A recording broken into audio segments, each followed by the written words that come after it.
Love without boundaries isn't love at all. It's enabling. It was a Tuesday evening in October in my kitchen with the granite countertops I'd saved 5 years to afford when I learned the final terrible truth about my only child. This is the story of how a near-death experience became a rebirth, how a mother's love was weaponized against her, and how the sweetest revenge isn't getting even, it's getting free. The room began to spin a nauseating carousel of familiar cabinets and the smell of roasting chicken. That granite I was so proud of rushed up to meet my face. The impact was a dull crack, then nothing. Just black silence. The first thing I registered was the smell, that antiseptic hospital sting that gets in the back of your throat. Then the sound, a steady monotonous beep, keeping time with the throbbing in my skull. Fluorescent lights burned my eyes. A nurse with kind eyes and a tired smile adjusted my IV. "Mrs. Stephen, can you hear me? You gave us quite a scare." My mouth felt stuffed with cotton. I managed a croak. "Don't try to talk yet," she said, her voice soft but professional. "You've been out for several hours. You had a severe cardiac episode. We nearly lost you twice." The words hit me like ice water. Nearly lost you twice. "We need to contact your emergency contact," she continued, glancing at her chart. "That would be your son Michael." Michael, my boy. The man I'd raised alone after his father decided fatherhood was a 3-year commitment. The college graduate whose tuition I paid for with 3 jobs and a second mortgage. The successful 34-year-old consultant in his mansion across town. "Yes," I whispered the words, scraping my throat raw. "Please, call him." She stepped out. I lay in that sterile silence, counting the ceiling tiles and the years of sacrifice. 28 years of putting his needs before mine. I believed in the unspoken contract of motherhood. You sacrifice everything, and when the time comes, they're there to catch you. I was naive. Through the thin wall, I heard her voice, professional but urgent. "Mr. Stephen, this is Nurse Jennifer at St. Mary's. Your mother, Anna Stephen, is here. She suffered a severe cardiac event. Yes, sir, it's very serious. The doctors aren't sure if she'll make it through the night." My heart monitor beeped faster. This was it, the moment he would drop everything, the moment it would all mean something. Then his voice came through the phone, clear as day, and my blood turned to ice. "Look, I'm busy. I'm taking my wife to dinner at Le Bernardin. Do you know how hard it is to get reservations there? Besides, she doesn't have much time anyway. If she's going to die, she's going to die. Call me in the morning if she's still alive." The line went dead. I stared at a water stain on the ceiling tile, each word echoing, carving a new hollow in my chest. "I'm busy. If she's going to die, she's going to die." The nurse returned her face, a carefully composed mask of professional sympathy. "Mrs. Stephen, I'm so sorry. Your son said he's unable to come tonight due to prior commitments. He asked us to call him in the morning with an update." Prior commitments. A dinner reservation was more important than his dying mother. "I see," I said. The words felt like broken glass. She squeezed my hand, her touch warm and real. A stranger's touch. "I've been doing this for 20 years, honey. Sometimes the people who should care the most are the ones who surprise us the worst. But you're strong, stronger than you know. You're going to get through this." That night, in the humming, beeping darkness, the Anna Stephen who spent 6 decades putting others first finally died in that hospital bed. What woke up was someone else entirely. Through the night, as the monitors sang their steady song, I began to plan. Not my funeral as Michael probably hoped, but his. The next morning, I woke with a clarity so sharp it felt like the world had been scrubbed clean.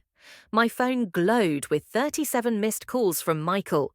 I deleted the notifications without reading them, the digital equivalent of sweeping dust from my porch. I had more important things to do.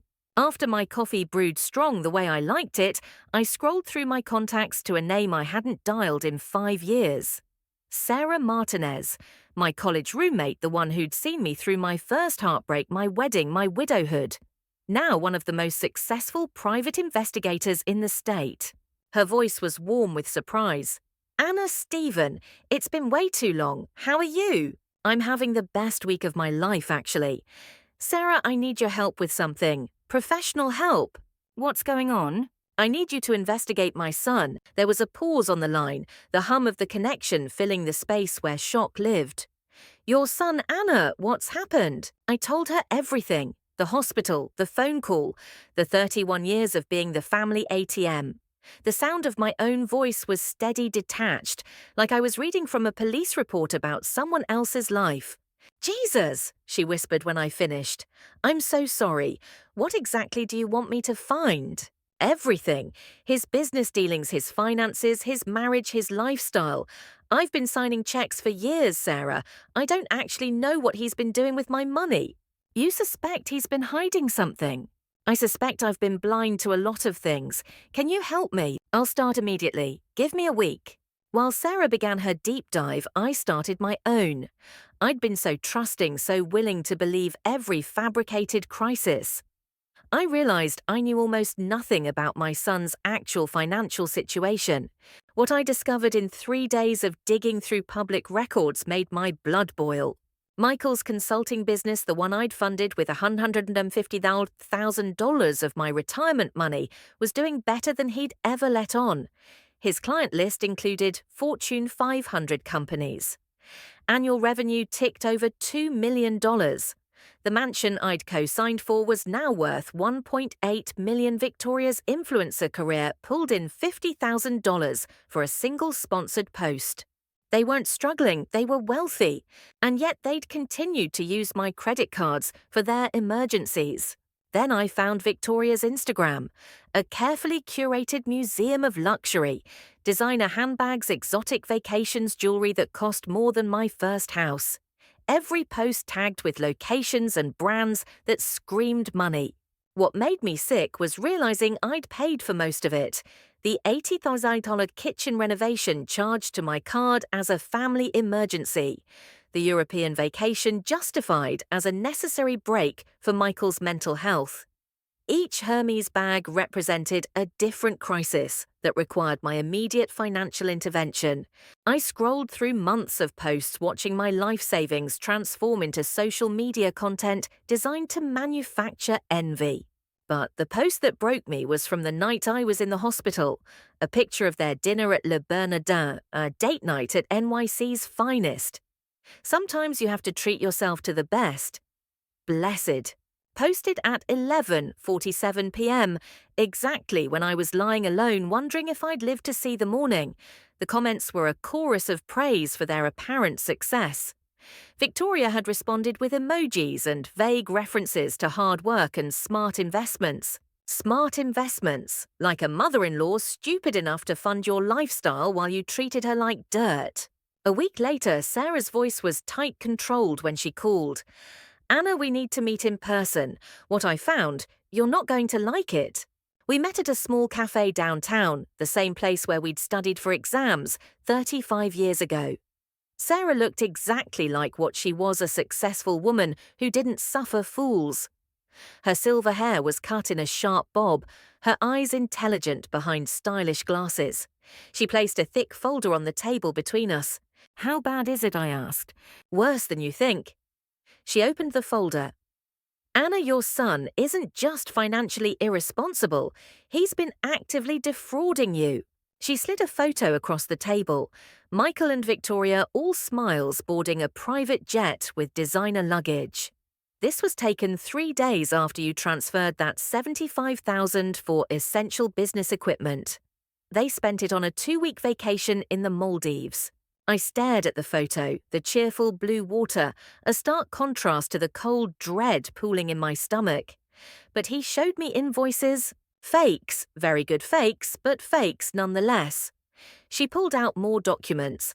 The emergency medical bills for Victoria's surgery were for elective cosmetic procedures. The business crisis cash injection bought a vacation home in the Hamptons. The tax emergency funded a boat. In the past 3 years alone, Sarah said, her voice low, you've given him over $400,000 in what you thought were emergency loans. He spent every penny on luxury. I felt the room tilt, the cafe's cheerful chatter fading to a distant buzz. Surely some of it went to legitimate expenses. Some. But Anna, here's what's really going to upset you. She pulled out her phone and played a video. Michael on stage at a business conference, microphone in hand, oozing false confidence. The key to success, he told the applauding audience, is making smart investments and living below your means until you can afford to live above them. My wife and I saved aggressively in our 20s, and now we're able to enjoy the fruits of our labor. I watched my son take credit for a life I'd bought him, presenting himself as a self-made success story to a room full of admirers. There's more, Sarah said gently. He's been using your pristine credit to secure business loans he never could have gotten on his own. He's built his entire empire on your foundation while telling everyone, including you, that he's self-sufficient. I sat back, the scope of the betrayal so vast it was almost incomprehensible. It wasn't just the money, it was the lies. The complete erasure of my sacrifice. Sarah, I said, my voice dangerously calm, there's something else I need to know. The night I was in the hospital, can you find out what they were really doing? She was quiet for a moment. Anna, are you sure you want to know? I'm sure. She pulled out another set of photos. Michael and Victoria at Le Bernardin laughing, toasting with champagne. The timestamp placed them there during the exact hours I was fighting for my life. But that wasn't the worst part.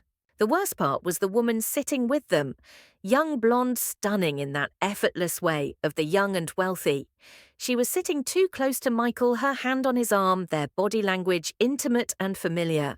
Who is she? I asked, though the answer was already curdling in my gut. Her name is Amanda Collins. She's a marketing consultant. And Anna, she's been having an affair with Michael for over a year. The final piece of the puzzle clicked into place with the force of a slamming door. That night wasn't a romantic dinner. It was a celebration.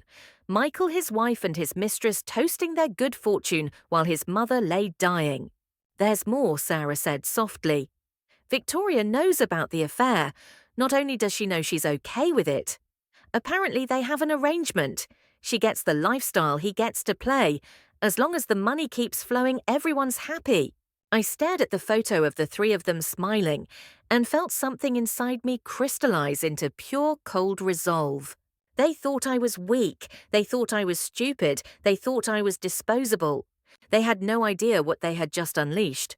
Sarah, I said, my voice steady as stone, I need you to keep investigating. I want to know everything, every affair, every lie, every penny. I want documentation of all of it. What are you planning? I smiled, and it was the smile of a woman who had finally seen her enemies clearly. I'm planning to remind my son that the woman he dismissed as dying and irrelevant still has a few tricks up her sleeve. The next 2 weeks were a symphony of quiet, precise movements.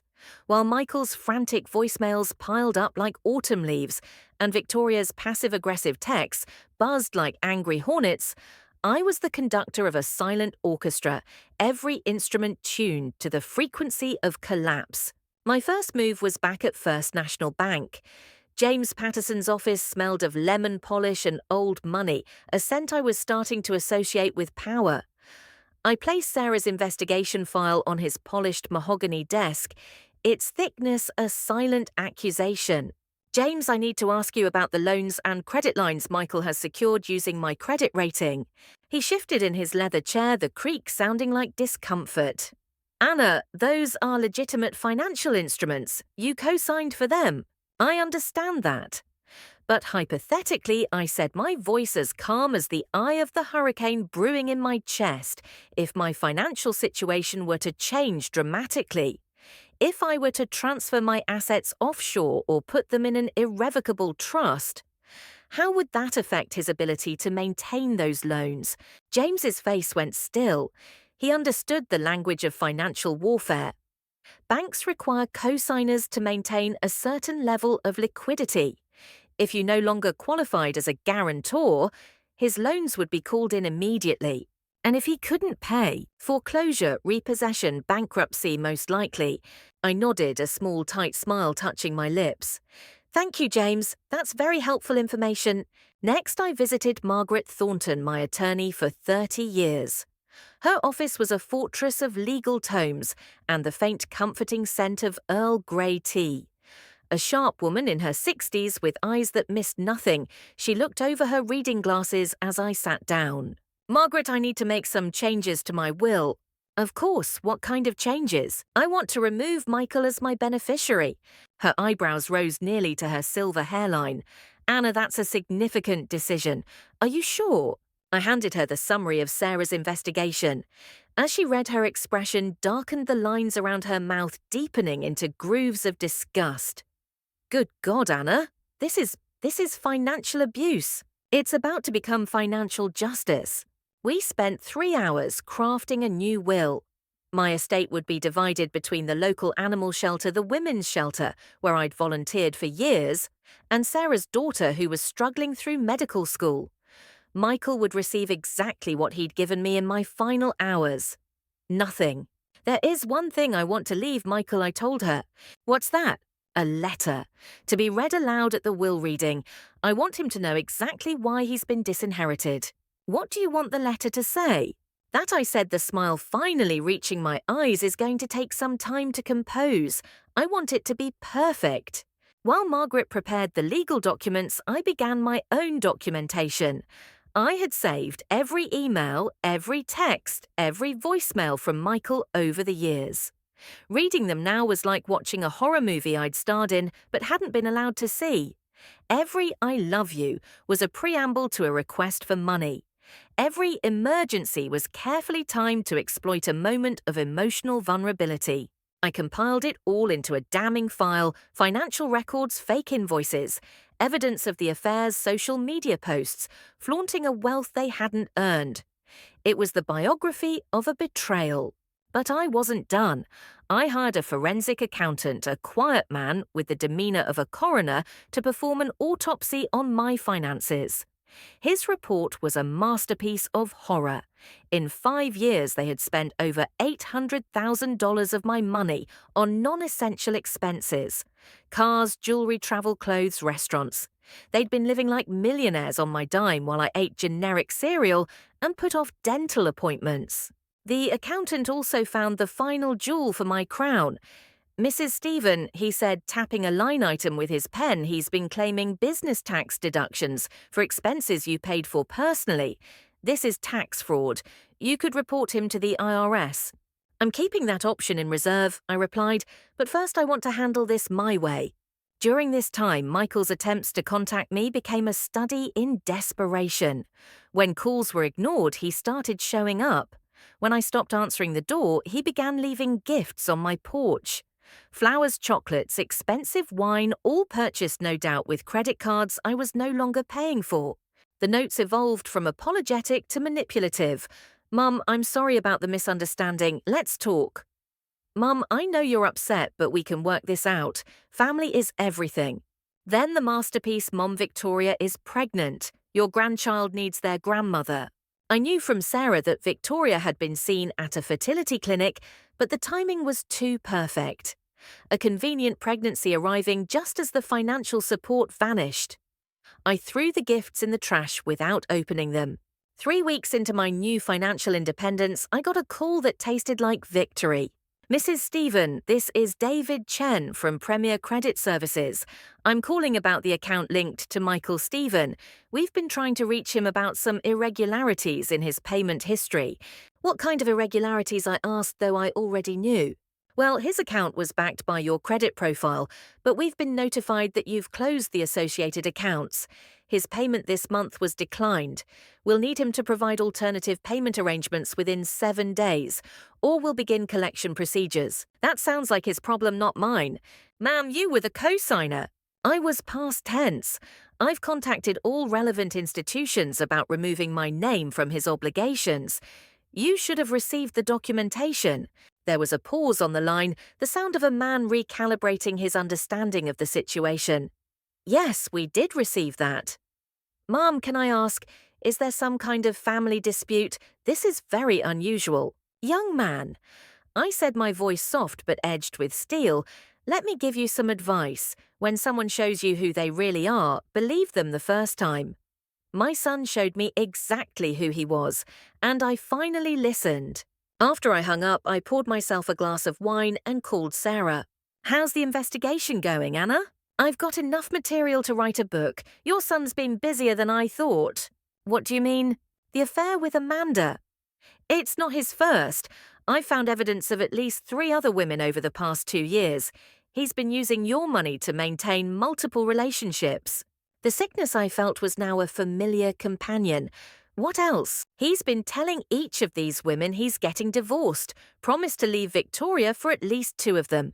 And Victoria knows. She knows and doesn't care as long as he's discreet and the money keeps coming. She took a breath. But Anna, here's the interesting part. She's been having her own affairs. 3 different men in the past year. One of them is married to her best friend. I sat back, the sheer depth of their deception a bottomless well. They were both cheating, a perfect circle of mutual exploitation. It gets better, Sarah continued, a grim satisfaction in her tone. They've been selling the expensive gifts you bought them. Remember that Rolex you gave Michael for his birthday? He sold it and used the money for a weekend getaway with Amanda. I could handle that. The Rolex was new, just another shiny object. He sold his father's watch, Anna, the vintage one you gave him when he graduated college. The blow was physical, a sucker punch to the soul. That watch had been my husband's most treasured possession, passed down from his father. I'd given it to Michael as a symbol of legacy, of love, of everything we were supposed to be. He'd pawned it for affair money. Sarah, I said, my voice dangerously quiet, find out where he sold it. I want it back. Already on it. I should have the information by tomorrow. What else do I need to know? They're in serious financial trouble. Without your support, they can't maintain their lifestyle. I estimate they have about 6 weeks before they start missing major payments. Perfect. That evening, I did something I hadn't done in years. I went out to dinner alone at the nicest restaurant in town. I wore my best dress, my finest jewelry, and ordered everything I wanted, savoring each bite of food I hadn't denied myself to fund their lies. As I was leaving, I saw them.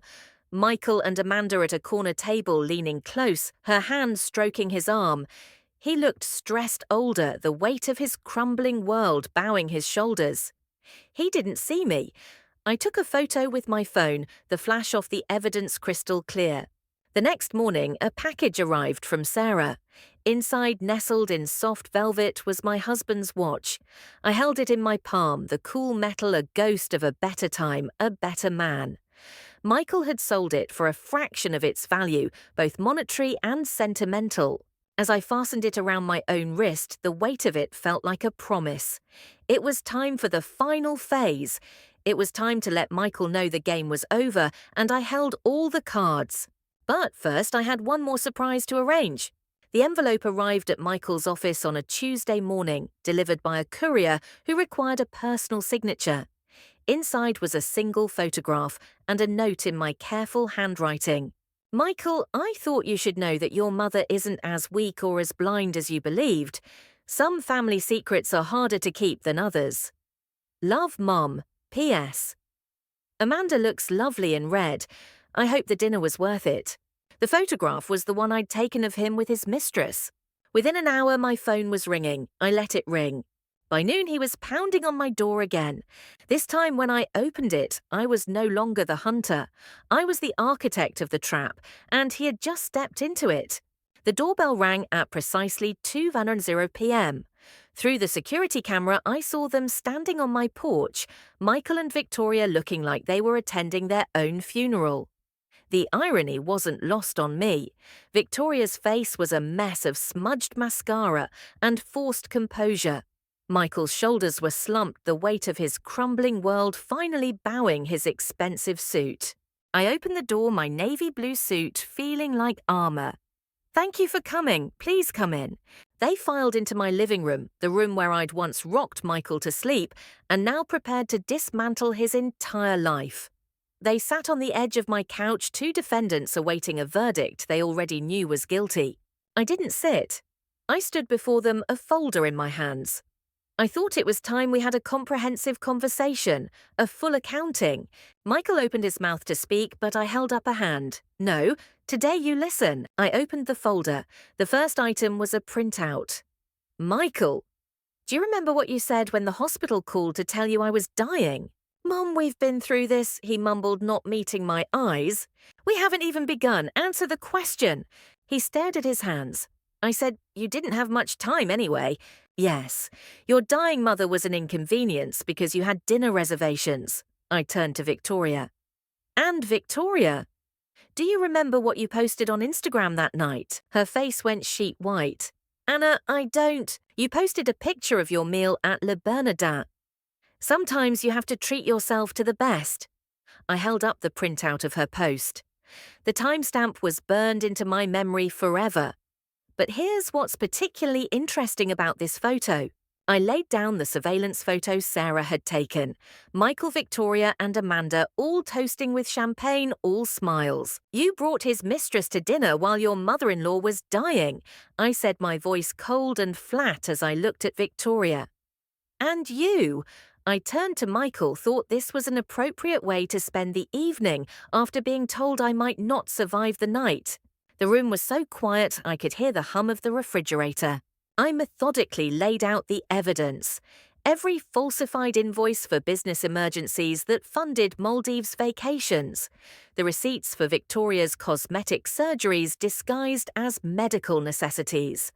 The mortgage documents for their Hamptons vacation home secured with my signature and my life insurance money. This kitchen renovation, I said, holding up a photo of their gleaming new space next to a credit card statement. $80,000. You told me the plumbing burst and flooded the entire first floor. An emergency. I dropped another photo, Victoria posing in that same kitchen the next day. The emergency seems to have been resolved with remarkable speed. I moved to the affairs. Photos of Michael with Amanda with other women. Receipts for hotel rooms, jewellery all charged to accounts I funded. Then the evidence on Victoria. Her own indiscretions paid for with the same plastic. You're not just liars and thieves. You're business partners in a sham marriage using my money to fund your separate romantic excursions while pretending to be a power couple for the social media masses. Victoria started to cry soft, pathetic sniffles. Michael just looked numb. The Rolex, I continued, the one I gave you for your 30th birthday, the one you claimed was stolen during a business trip. You sold it for $5,000. A weekend with Amanda cost more than a symbol of my love for you. I saved the best for last. The bank statements, the forensic accountant's report, the evidence of tax fraud. In 5 years, you have taken $850,000 from me. Not borrowed, taken. And you spent it on this. I gestured to the pile of photos depicting their lavish life. You built your entire identity on my sacrifice while treating me like an embarrassing relative you hoped would just fade away. I finally sat down in my chair, the stack of evidence between us, like a wall. The bank has called your loans. Your credit is ruined. The house is in foreclosure. Your business is collapsing because your biggest client, Stephanie, just discovered your wife was sleeping with her husband. The life you knew is over. Michael finally found his voice a broken whisper. Why are you doing this? I'm not doing anything, Michael. I stopped doing something. I stopped preventing you from facing the consequences of your own actions. This, I pointed to the damning pile of paper, is simply the natural result of the life you chose to live. We're family, Victoria choked out between sobs. No, I said the word final and absolute. Family doesn't do this. You were my keepers, my jailers, and I was your prisoner. Now the sentence is served. I stood up, walked to the door and opened it. The autumn air was crisp and clean. Get out of my house. They left without another word, two ghosts shuffling down my walkway to a future they'd earned every miserable second of.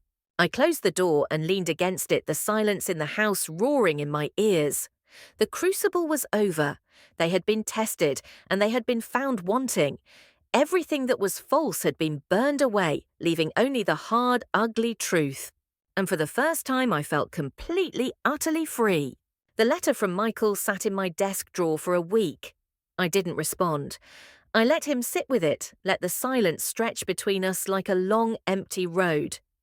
I tended my garden, wrote my memoir, and savoured the quiet peace of my own company. The phone didn't ring. The porch remained empty. The world for the first time in decades was not ending. Then, one Tuesday morning, the phone did ring. It was Michael. His voice was different. Not the panicked, demanding tone I'd grown accustomed to, but something quieter. Defeated, but clear. "Mom, are you sitting down? I'm always sitting down when you call me with news. What is it this time? Victoria's been arrested." The words hung in the air, not with the schadenfreude I might have once expected, but with a strange, heavy finality. For what? Embezzlement. Apparently she's been stealing from her employer.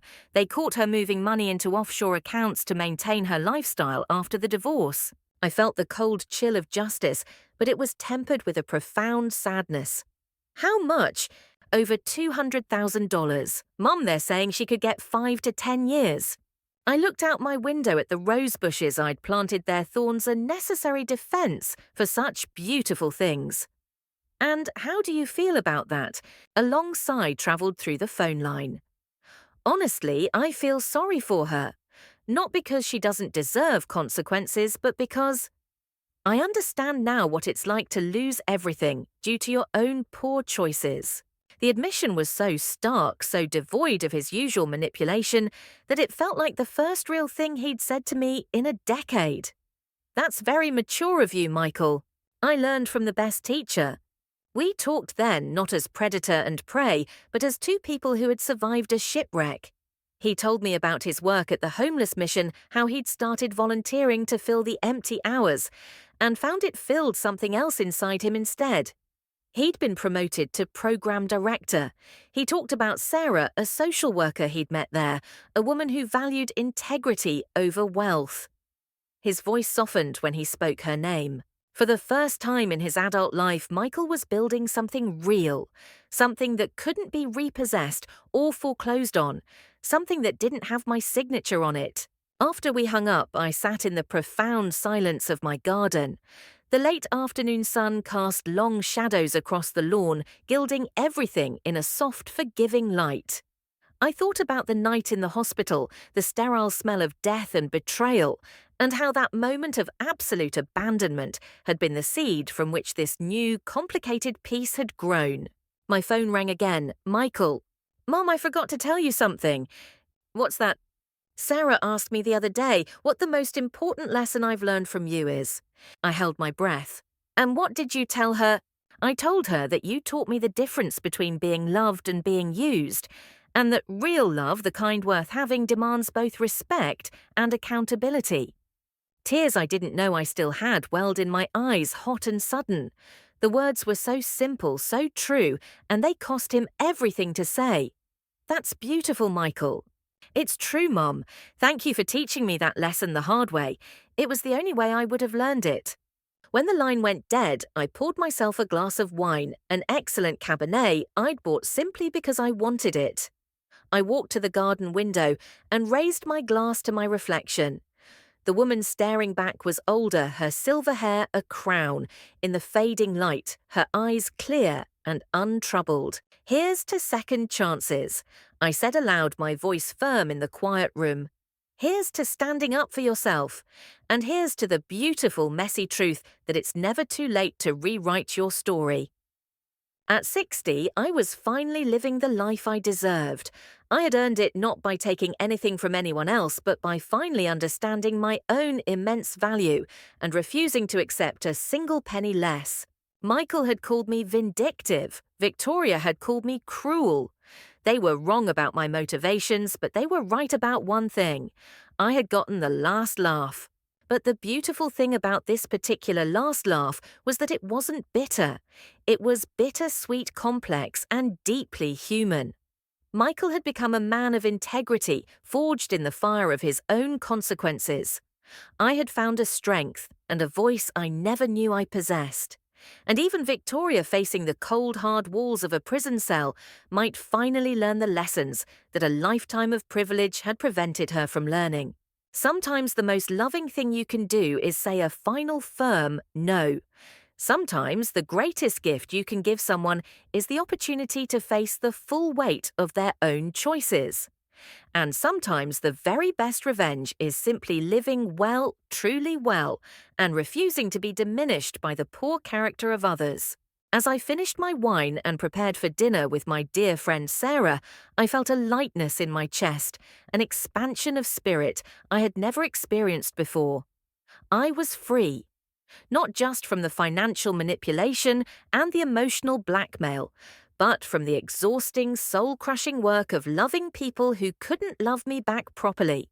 I was Anna Stephen, a woman who had learned late but not too late to value herself, and that I knew as I turned off the lights and left my beautiful, peaceful house was the sweetest last laugh of all.